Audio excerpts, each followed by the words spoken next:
नमस्कार भावांनो, बैलगाडा क्षेत्रातील देव ऋतुसम द्वादश हिंदकेसरी बकासूरबद्दल अपडेट घेऊन आलेलो की बकासूर उद्याच्या मैदानासाठी सज्ज झालेलं आहे. खरं तर 7 तारखेलाच नियोजन झालेलं होतं, पण 7 तारखेचं बिंदोडचं मैदान कॅन्सल झालेलं आहे. तिथे आपल्याला बिंदोडला बकासूर आणि भुंगा ही जोडी पळताना दिसली असती, पण तो मैदान कॅन्सल झाल्यामुळे त्यामुळे पुन्हा एकदा आपल्या बकासूरचं नियोजन चेंज झालेलं आहे. जसं की सुरुवातीलाच नियोजन केलं होतं 4 तारखेला पळणार म्हणून, तर 4 तारखेलाच उद्या आपल्याला बकासूर पळताना दिसतोय. एक दिवसा एक बैल मैदानामध्ये खरं तर नक्की केली होती, थोडं आराम द्यायचं ठरवलं होतं, पण 7 तारखेचं मैदान कॅन्सल झाल्यामुळे 4 तारखेलाच म्हणजे उद्या आपल्याला बकासूर पळताना दिसणार आहे. चांगलंच नियोजन असणार आहे, दुसरा पैरा असणार आहे.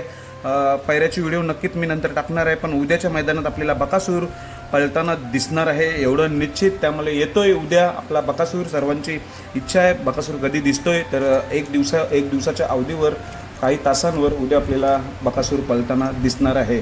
बघूया दुसरा बैल कोण असेल, त्याचा पायरा नक्कीच काही ना काही करून दाखवेल. आराम थोडंसं झालेलं आहे, मोठा आराम होता पण थोडं कमी केलं आहे. उद्याच्या मैदानासाठी बकासूरला शुभेच्छा. धन्यवाद.